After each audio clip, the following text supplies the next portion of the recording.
Today on PhotowalksTV, TV, we're going to check out the best photo spots in one of the most picturesque places I've ever been to in my life. That would be Nova Scotia, Canada. 3, 4.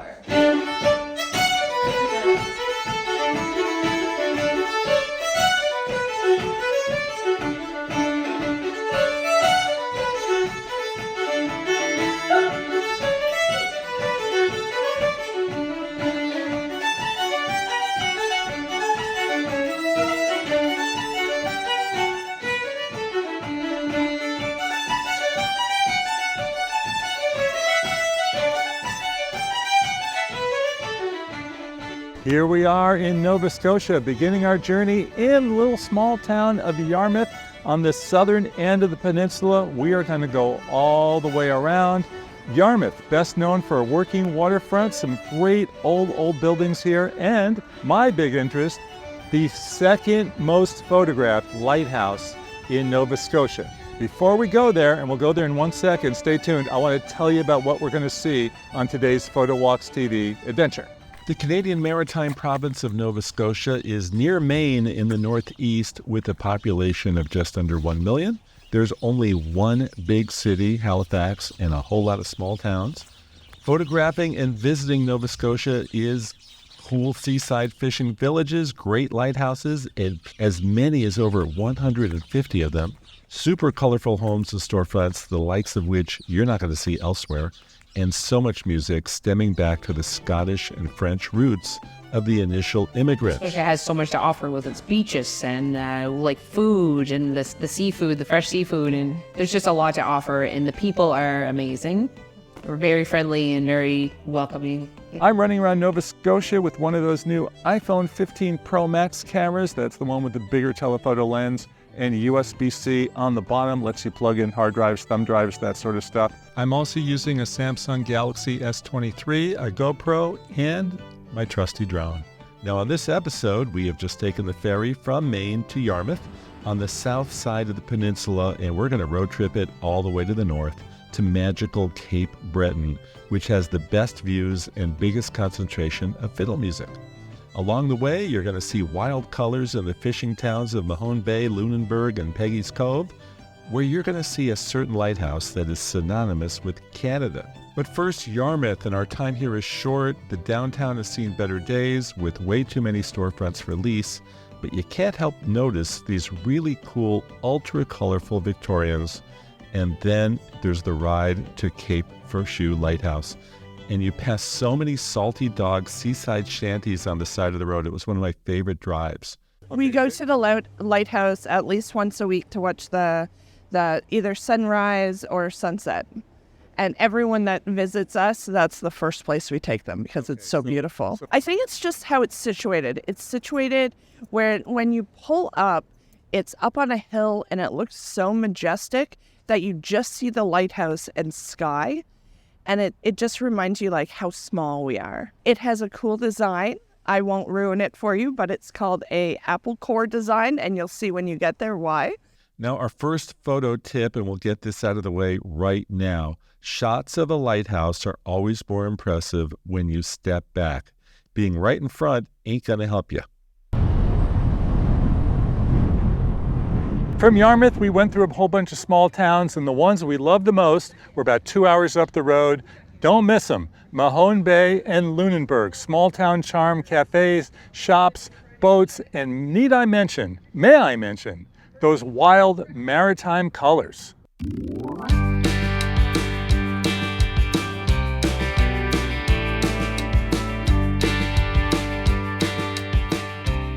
Photo highlights of Mahone Bay are taking a walk through the cool little town and marveling at all those wild colors and trying to get a shot of the iconic 3 churches which all sit next to each other by the sea. This is not an easy shot even at ultra wide angle. If you stand directly in front of the center church, you're either going to also pick up the left or the right, but not all 3. So I found 2 solutions. Drive to the other side of town, stand in the pull-off and use your 2x or 3x telephoto smartphone lens to get the shot, or if all else fails, stand directly opposite the center church and fly your drone straight up into the air. That'll do it. I also found a really cool early morning reflection shot of just one of the churches in the bay. Now to get this, I parked by the gazebo and I walked down this wooden path.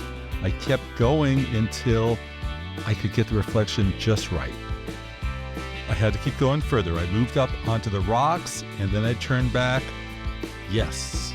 Now I put the lens on 2x and I did a vertical still. It almost looks like the bay is a mirror today, right? Now vertical versus horizontal? Well, here they are back to back. Which one do you prefer?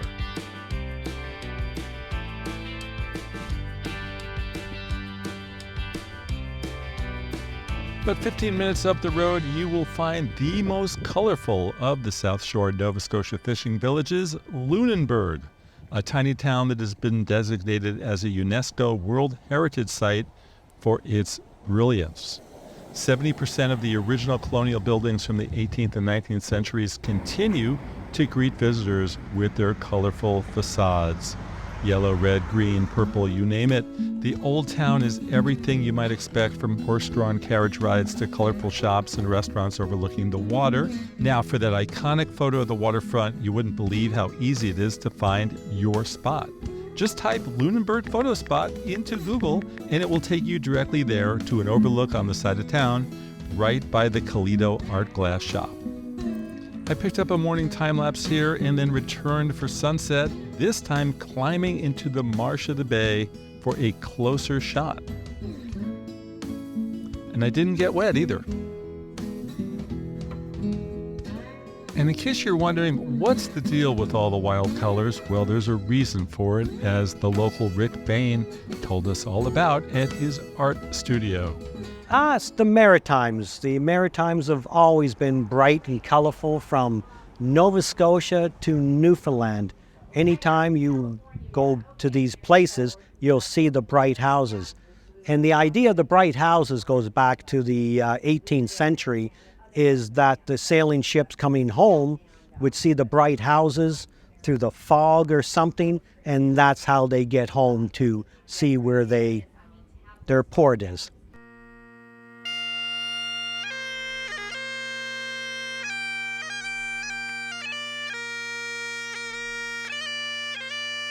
Next up, a little over an hour away, another really colorful town, a must-see for any Nova Scotia visitor, the tiny fishing village of Peggy's Cove, home to that iconic lighthouse.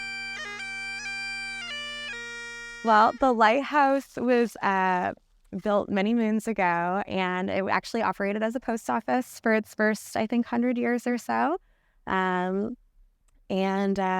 Yeah, the lighthouse is just really iconic. It's kind of one of the number one things that people see when they look up Canada even. It pops up pretty quickly.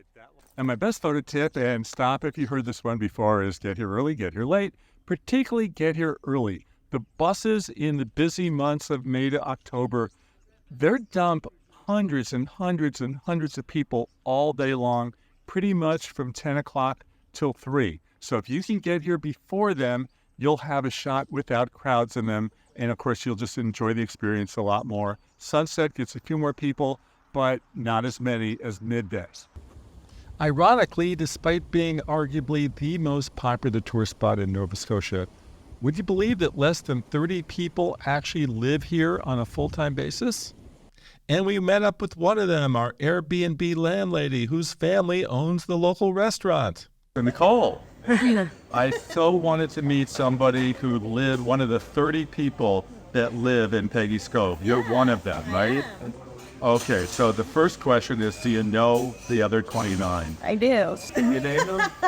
I'd have to go in order. Judy, Lauren, Corey, Ella, my dad, me, my spouse, Andrew, and Oakley, Janice and Scott. Sheila. Okay, I believe you. Okay. Going down the road. What's it like living here? It's great. I love living here. It's very small, and everybody knows that we go. No secrets. What's the best time of the day here? Sunset after most tourists have gone, and you can enjoy the place, and the sunsets are really beautiful. Best time to photograph the lighthouse would be sunset? And especially if there's a couple clouds in the sky. That makes it the best. Could you introduce me to Peggy? I couldn't. She's long gone. She's long gone. Yeah. Who was Peggy? Well, there's two stories. So Peggy's Cove is on St. Margaret's Bay, and Peggy is short for Margaret. So that's like the official. But the story is that there are shipwrecked on Halibut Rock, and she was the only survivor, and the people of Peggy's Cove took her in and named their cove after her. Okay. You never met her. I never met her. No, that was before my time. And you did, this is your daughter? It is. And you didn't want to name her Peggy? No. Is there a Peggy that lives here of the 30 people? There's not. But we used to have a Peggy that worked in the gift shop, so that played out really well. But she was the Peggy. Yeah, she was Peggy of the Cove.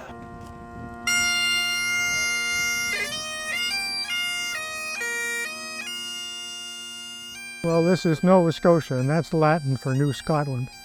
So there's a lot of Scottish settlers came here, among others, the Germans, the Irish, the French.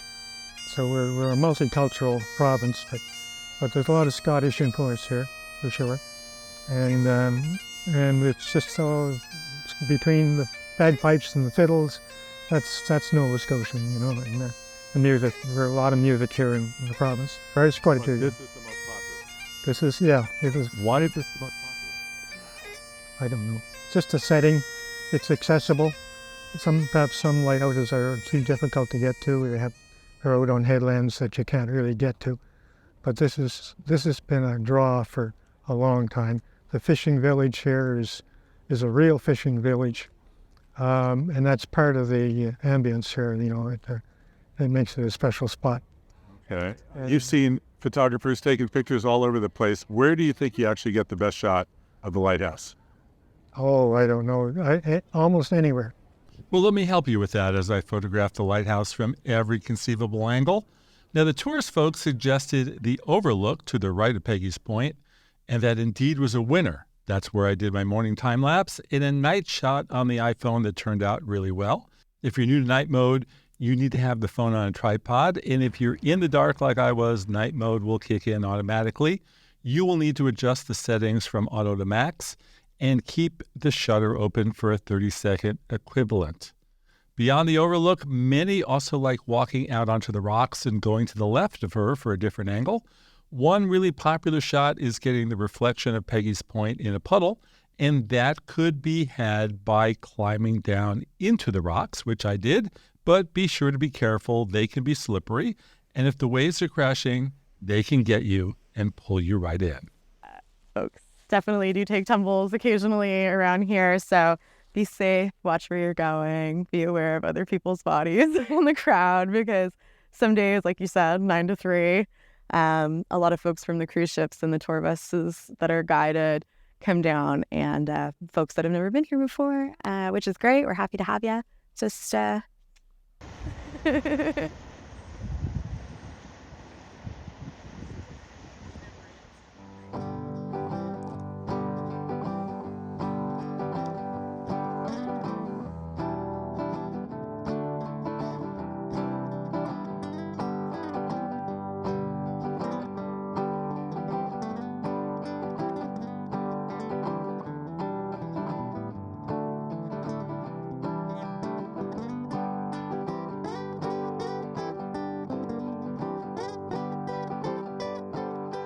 And that's our little visit to Peggy's Cove, Nova Scotia. I bet you can't wait to visit. I can't wait to come back. Do know, no, not a lot of hotels or motels here. If any, what you're going to find is Airbnbs and VRBOs, so check your local listings. Most of the tourists arrive by bus from the cruise ships of Halifax, which is about 45 minutes up the road. Now, we did make a quick stop in Halifax, but as this trip was all about visiting small towns, we didn't really spend longer than 2 hours there. It did seem like a fantastic city, and we look forward to giving it another try. Meanwhile, next stop, those world-famous tidal bores of the Bay of Fundy. Tidal bore. This riverbank right over there that you see that is with lots of sand, well, in just about 2 hours, the sand will be covered, and it's a phenomenon that happens twice a day. What happens is the river is flowing out towards the Bay of Fundy, and gets to be a very low level at low tide. As the tide comes in, instead of a back and forth motion that most people associate with a tide, kind of like watching paint dry, this comes in as a wave of water and keeps coming right up the river. Looks like a wave that you'd see on the beach, but instead of receding, it just keeps coming. But travels about 8 or 9 knots an hour, and within an hour, it'll be high tide here. So instead of a 6-hour low tide, 6 hours to high tide, we get it happening in an hour. You can see the tides twice a day on either the Nova Scotia or New Brunswick side, but don't forget to check the tide tables before you go. The best viewing place in Nova Scotia, if you have the time, is the Burntcoat Head Park, where you can walk in the mud when the tide goes out. And the area also sports another really great lighthouse nearby, The Five Islands Lighthouse, thus named because it's right in front of the Five Islands.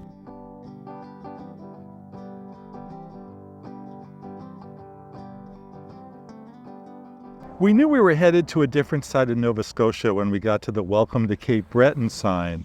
The light turned red before we got onto the bridge, and we waited as it turned sideways to make room for a boat. Welcome to the island indeed.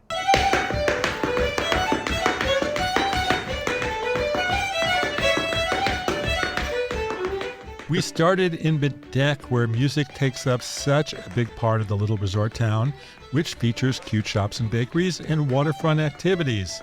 Plus, not to be left out, Baddeck, would you believe, has one of the coolest lighthouses around. Prime time to come visit would be in early to mid-October during the Celtic Colours Festival. That you get the wonderful leaves that may be turning, and you've got Scottish fiddlers and piano players, jigs, reels, you name it.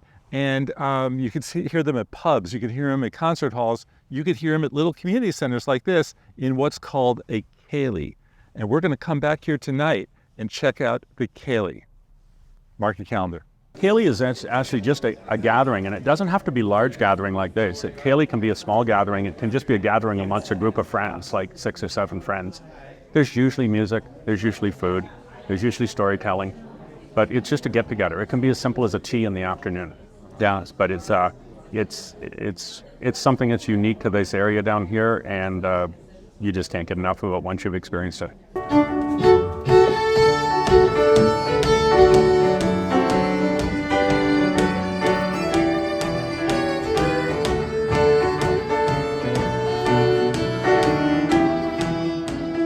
And this is my daughter, Kaylee, and she's named after the Kayleys down here. She's 10 years old. Beyond the ceilidh, our introduction to the music of the island began at our bed and breakfast, the Auld Farm Inn, where a local fiddler, Darren MacDonald, was jamming with the co-proprietor, Jan Vickers. What is Cape Breton music? Would you tell us what it is? Cape Breton music is music from Scotland that has been evolved and changed into its own type of music. It's got the base of Scottish music. Cape Breton music is music that is sort of felt with your whole body. Music that's made for dancing. And for those of us that are lucky enough to play it, we just do it for the passion and love of the culture and sharing it with others.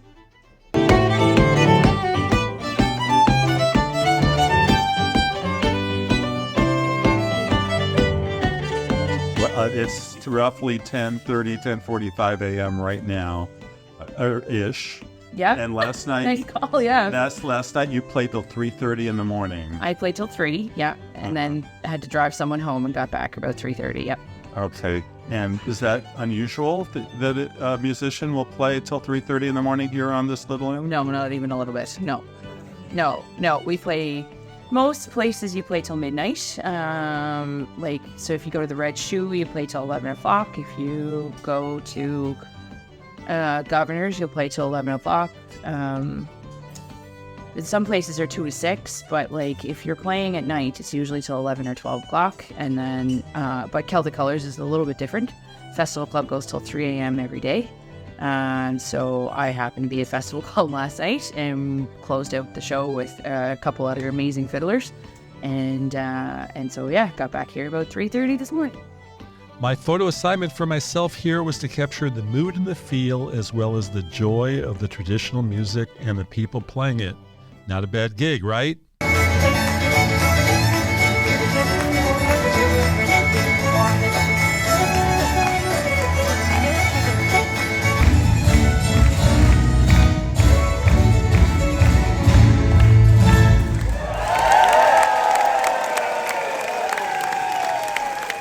From Baddeck, it was time to head up the road for the north and the Great Cabot Trail Drive. The Cabot Trail is a drive of a lifetime.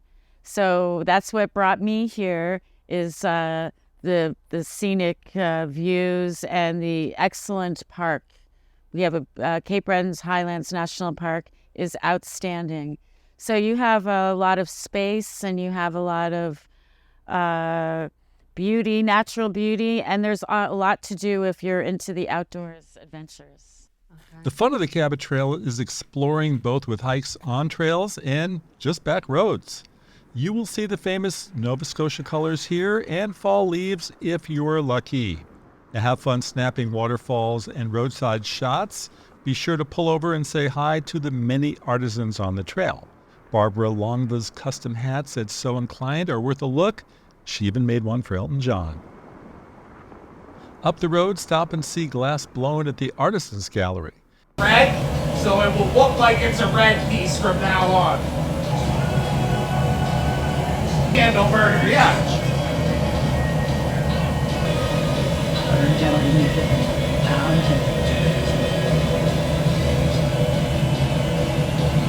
Celtic knot.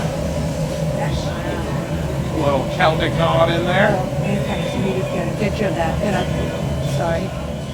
The Groovy Goat Shop makes and sells goat milk soap, and it even has animals in the back to photograph. We stayed in the heart of the area at the Castle Rock Country Inn, a charming old B&B with Cabot Trail view and fantastic food. I photographed this time-lapse video from the back deck. Now, to answer your question, yes, there are lighthouses on the trail, but we didn't get to see them.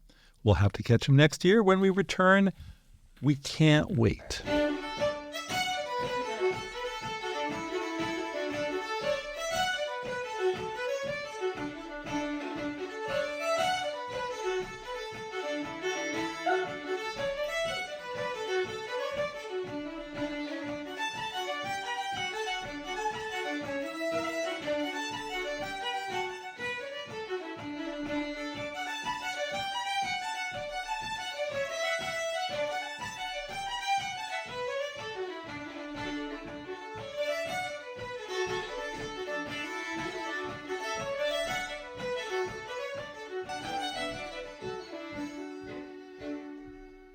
It's time to say goodbye, sadly, to Cape Breton. I've got a travel tip for you. Don't just book yourself 1 or 2 days here. You need more time to explore this island because it's really big and it's really worth the time. Secondly, remember, late May, late October. That's the time to come.